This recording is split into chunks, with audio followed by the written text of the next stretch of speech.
Hello everyone, this is Untitled Chapter, and in this video I'm basically going to talk about time management.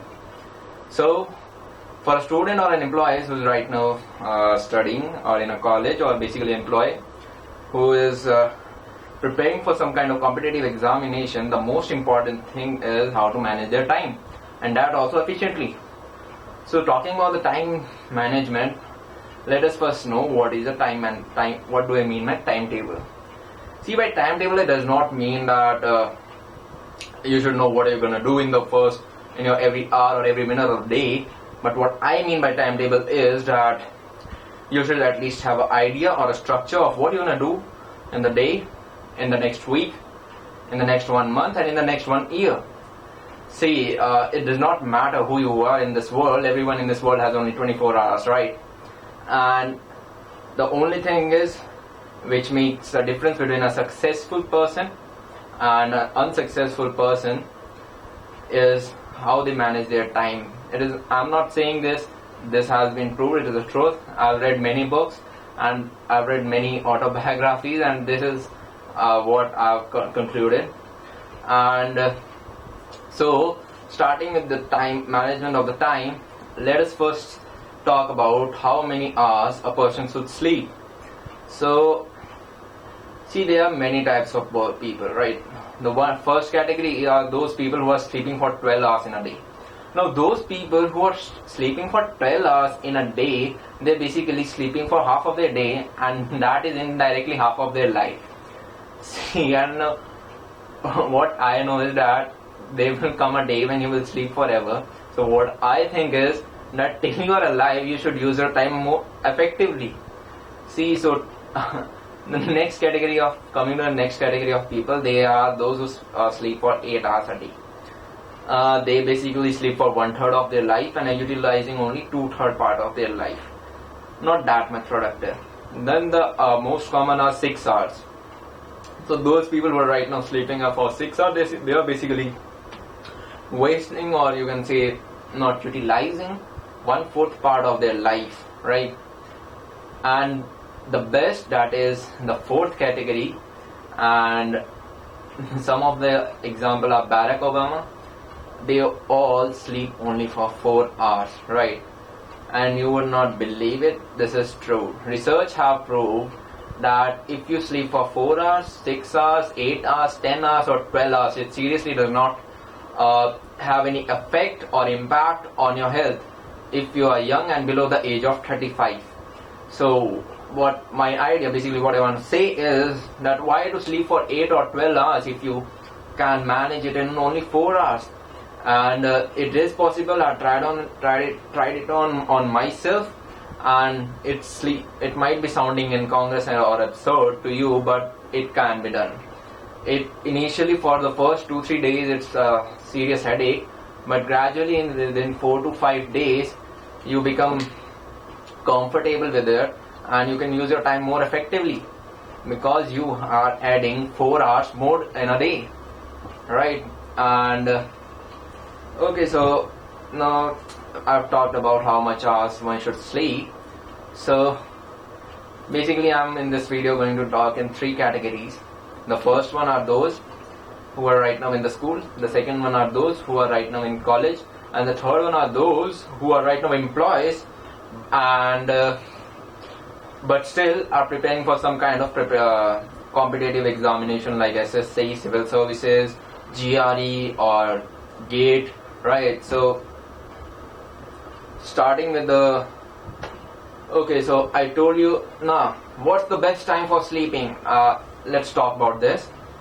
Now, what research has said, and which also logical, that our ancestors and all our grandfathers, if you look back 500 years back, 1000 years back, or 5000 years back, they were all evolved in such a way that their mind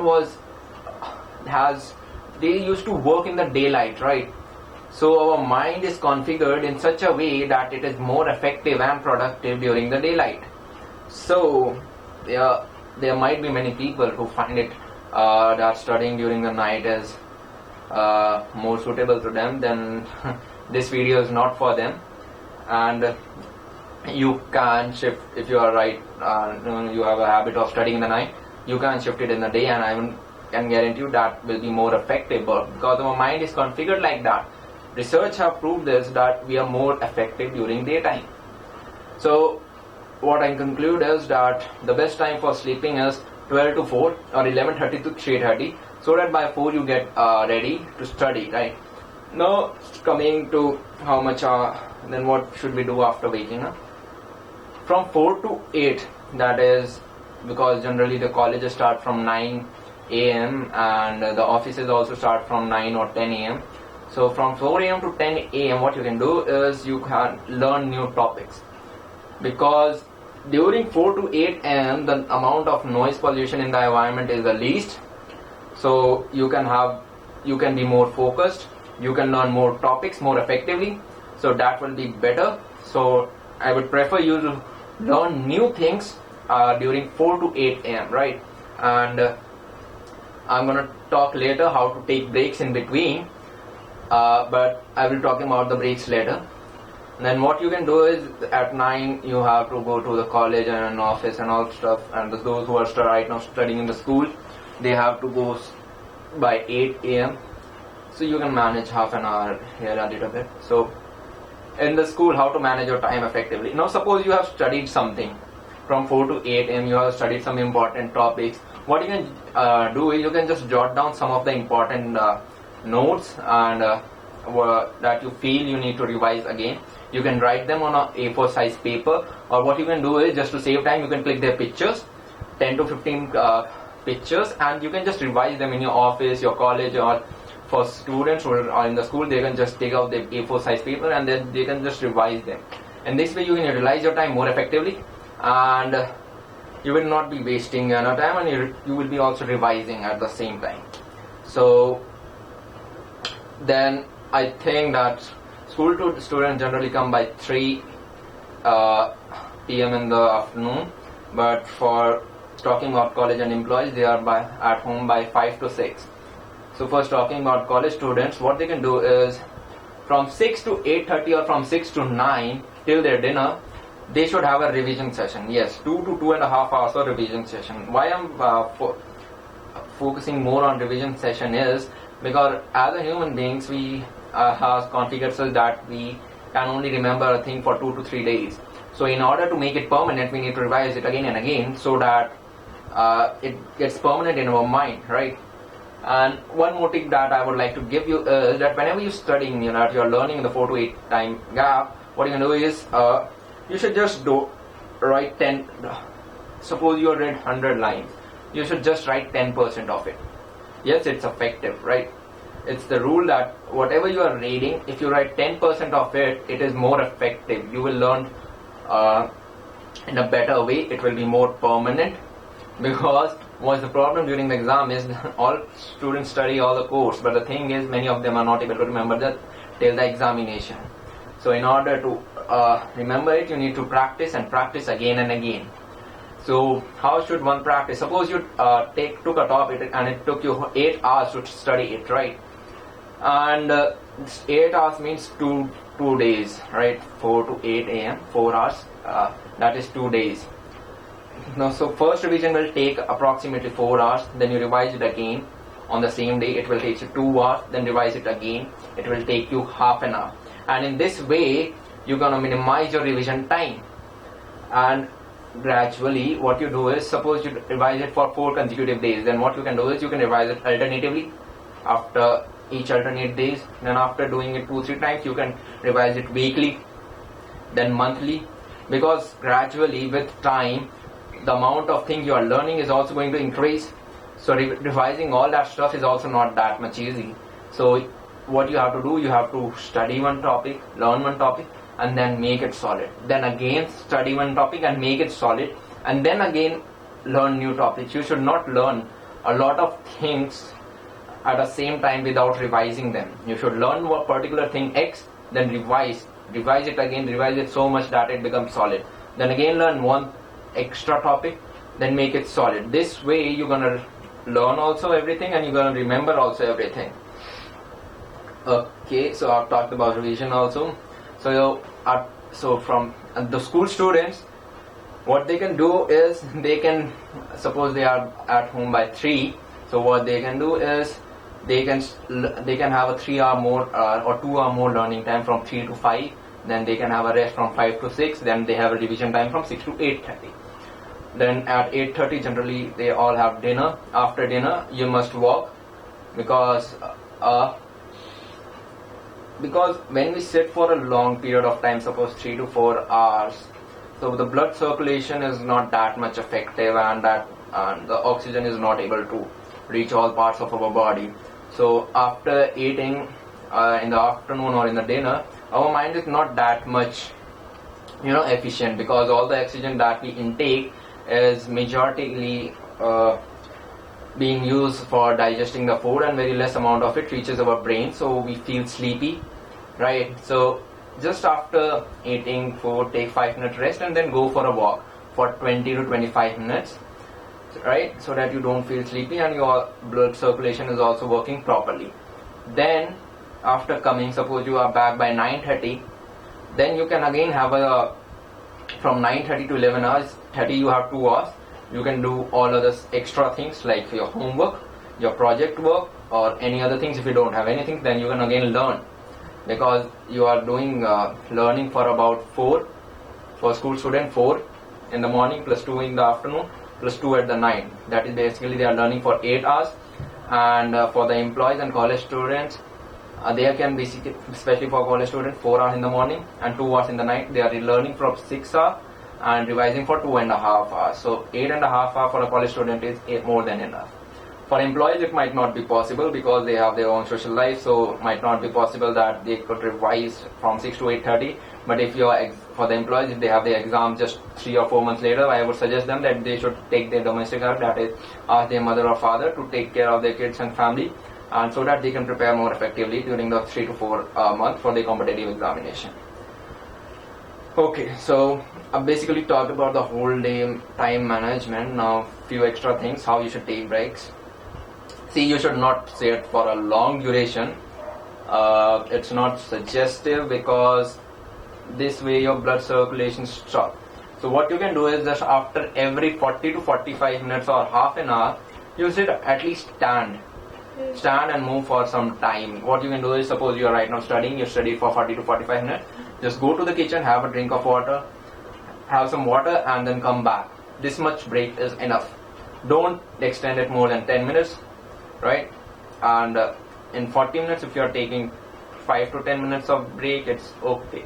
That is, in 3 hours you are basically taking 30 to 35 minutes of break. That's okay. You should take breaks in between. That will be more effective. You could be more efficient in learning and revising. What extra things you should keep in mind is that in the morning, when you in the morning at 4 a.m. you should not take heavy breakfast. You should take light breakfast like sandwich, fruits, bananas. Not a heavy breakfast, because if you take heavy breakfast, then again you're gonna feel sleepy. So that is suggested. And if possible, you can do meditation. Meditation is good for your mind. If possible, some students find it very boring, so it's just an opinion. If you want it, you can do this. But you must exercise at least for 20 to 25 hours in the night. And fast walking, if you're walking fast, that is more than enough. You don't need much, right? So I think I've covered everything. See, I basically, yes. One more thing. I'm right now passed my school. And one thing that many of the school students' parents ask me is that how many hours you used to study? And on this question, I just ask them back a question that how many hours you can put? See, it's logical. They ask me how many hours you can study, and I ask them back how many hours they can put. If you can put 12 hours in a day, then why only put 6 hours? Why not put all of them? You're a student right now, you have to make a career. Your exams are on your head, and they're going to decide your college, your career, everything. So if you can utilize put all your hours, then why not put all of them? It's a logical answer. So utilize your time, don't waste it. If you are feeling boring and you are not feeling, you don't want to study for some time, just do something that makes you feel better, right? I will prefer for students that they should avoid television, right? You need some entertainment, but avoid television. One more thing, you should not read newspaper in the morning. The worst thing that you can do with you is in the morning is to read newspaper. Why? Especially for students, not for adults. They need to read newspaper just to remain in contact with the society and what is happening in the society. But I'm talking about students. They should not read newspaper unless they are not preparing for civil services. What the reason is, because in the media, they basically reflect the negatives of the society. They will tell you that victim was, there was an accident, there was a bomb blast. They will basically put negative in you. The same as if before driving, going for a long drive, you are putting a basket of dustbin in your car engine. So why you should not have negative thoughts in your mind at the beginning of the day. Also, I would suggest that you should not update your email or you should not go on your Facebook or WhatsApp early in the morning, because in that way you're gonna distract, right? And you will not be able to focus on your studies in a better way.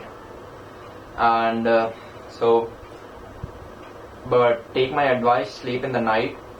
Your learning time should be from 4 to 8 p.m. At that time, the noise in the environment is the least and your concentration power will be the most.